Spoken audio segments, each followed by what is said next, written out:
Hello everyone, welcome back to my channel. और कुछ दिनों पहले मेरे एक स्टूडेंट ने एक बड़ा ही इंटरेस्टिंग सा क्वेश्चन पूछा था। और क्वेश्चन था कि why are rain drops spherical, या फिर जो बारिश की बूंदें हैं वो गोल क्यों होती हैं, वाटर ड्रॉप्स जो हैं वो सर्कुलर ही क्यों होता है। तो चलिए आज उसका आंसर हम लोग देखने वाले हैं कि वाटर ड्रॉप्स जो हैं असल में सर्कुलर जो हम लोग कहते हैं, स्फेरिकल शेप जो उसका अज्यूम किया जाता है, वैसा क्यों होता है। अब ये जानने के लिए हम लोग तीन अलग अलग शेप के वाटर ड्रॉप्स लेते हैं। मान लो मैंने एक स्फेरिकल वाटर ड्रॉप लिया है, एक ट्रायंगुलर वाटर ड्रॉप लिया है, और तीसरा एक स्फेरिकल वाटर ड्रॉप लिया है। ठीक है। अब एक चीज आप देख सकते हैं यहाँ पे, अगर ये गिरना स्टार्ट करेंगे, अगर मैं इन तीनों अलग अलग शेप के वाटर ड्रॉप्स को आसमान से गिरवाता हूँ या क्लाउड से जब ये वाटर ड्रॉप्स नीचे गिरना चालू होंगे, तो अब जैसे कि हम लोगों ने न्यूटन के फर्स्ट लॉ में पढ़ा था कि कोई भी बॉडी के अंदर जो इनर्शिया होता है वो हमेशा ये चाहता है कि उस पर कोई भी फोर्स मिनिमम अप्लाई हो, फोर्स लगे ही ना, लेकिन अगर लगे तो वो उसके इफेक्ट को मिनिमाइज कर दे, है ना। तो अब जरा देखो कि अगर इन तीन ड्रॉपलेट्स को अगर आप एक टेबल पे रखते हैं या एक प्लेन सरफेस पे रखते हो, तो आप खुद ऑब्जर्व कर सकते हैं कि इन तीनों में से किस शेप का जो सरफेस है वो मिनिमम कांटेक्ट होगा नीचे के प्लेन सरफेस पे। तो देखो, अगर हम इस स्क्वायर या रेक्टेंगुलर इसकी बात करते हैं तो इसका जो है इतना सरफेस आपके प्लेन के कांटेक्ट में है। ठीक है। ट्रायंगल का भी सिमिलरली इतना सरफेस जो है वो कांटेक्ट में है। लेकिन अगर स्फेरिकल शेप की बात करते हैं तो इसका सिर्फ ये एक छोटा सा पोर्शन, अगर आप कायदे से देखोगे तो ये आपको ऐसा फीलिंग देगा, ये जो आपका सरफेस है ये सर्किल के लिए एक टेंजेंट का काम करेगा, है ना। यानी किसी एक पॉइंट पे स्लाइटली टच करके निकल जाएगा, बहुत ही छोटा कॉन्टैक्ट सरफेस एरिया होगा इसका, है ना। तो अगर आप कायदे से ऑब्जर्व करो तो आपका सारे शेप्स में, चाहे आप ट्रायंगुलर लो, चाहे आप रेक्टेंगुलर लो, चाहे आप किसी भी टाइप का शेप ले लेते हैं, ठीक है, जो मिनिमम कांटेक्ट सरफेस एरिया होगा वो आपका स्फेरिकल या फिर सर्कुलर में ही होगा। सिर्फ सर्कल्स और स्फीयर्स ही होते हैं जो सबसे कम कांटेक्ट एरिया रखते हैं जब किसी प्लेन के ऊपर रखे जाते हैं। तो यही चीज है जो नेचर जो है अपने आप अप्लाई कर देती है। ये किसी भी वाटर ड्रॉप की टेंडेंसी है।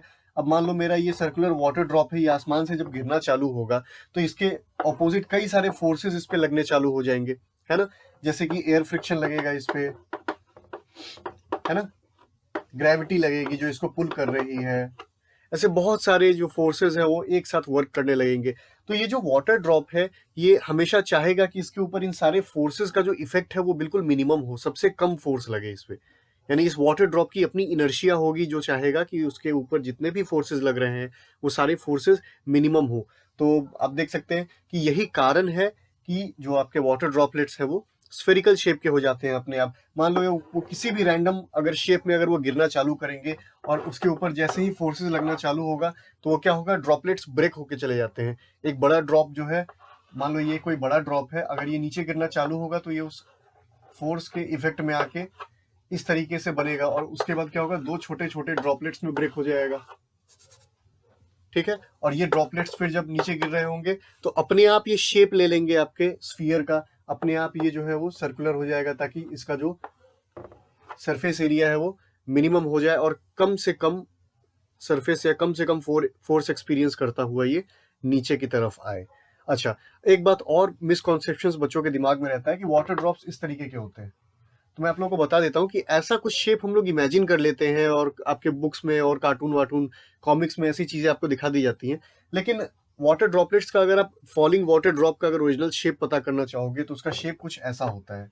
ऐसा आपका बर्गर का टॉप जैसा जो होता है, कुछ ऐसा शेप हो जाता है उस वाटर ड्रॉपलेट का। ठीक है। वाटर ड्रॉपलेट्स इस तरीके से क्यों हो जाते हैं, ये ऊपर तो ऐसा डोम जैसा स्ट्रक्चर इसका रह जाता है क्योंकि जो उसका जो सरफेस टेंशन है वो उसको उस तरीके का शेप प्रोवाइड करा देता है। और लेकिन जब वाटर का ड्रॉप नीचे गिर रहा होगा तो बहुत सारे फोर्सेस इसके ऊपर एक्ट करेंगे, तो नीचे का सरफेस, जाहिर सा बात है कि फोर्सेस जो है वो किसी भी चीज़ का शेप को चेंज कर सकता है, तो नीचे वाले सरफेस जो है वो थोड़ा सा चपटा सा हो जाता है। ऐसा आपको बर्गर टाइप की फीलिंग आएगी इसके वाटर ड्रॉप के, फॉलिंग वाटर ड्रॉप के ओरिजिनल शेप को देख के। तो फॉलिंग वाटर ड्रॉप जो है वो असल में इस शेप का होता है, और स्फेरिकल इसलिए होता है ताकि वो बहुत सारे फोर्सेस जो एक साथ एक फॉलिंग वाटर ड्रॉप पे लग रहे हैं उसको वो मिनिमाइज कर सके और उसका जो सरफेस टेंशन हो वो सबसे मैक्सिमम हो, ज़्यादा वाटर मॉलिक्यूल्स को, ज़्यादा हाइड्रोजन मॉलिक्यूल्स को बाइंड करके रख सके, पकड़ के रख सके। तो इसलिए ऐसा शेप हम लोग वाटर ड्रॉपलेट्स का देखते हैं और स्टडी करते हैं फिजिक्स में। इन शेप्स को हम लोग नहीं स्टडी करते हैं, क्योंकि in all the shapes that we consider the least surface area that is in contact with the plane will be of circle और ऑफ स्फीयर। ठीक है, तो यही था इसका आंसर, और उम्मीद करते हैं आप लोगों को ये डाउट्स क्लियर हो गए होंगे, और ऐसे इंक्विजिटिव क्वेश्चंस आप लोग पूछते रहिए, पुटअप करते रहिए, क्योंकि बहुत ही एक हेल्दी इन्वायरमेंट बनता है जब ऐसे अच्छे अच्छे क्वेश्चंस आते हैं। तो चलिए मिलते हैं अगली बार और ऐसे इंटरेस्टिंग क्वेश्चन के आंसर्स के साथ। Thank you.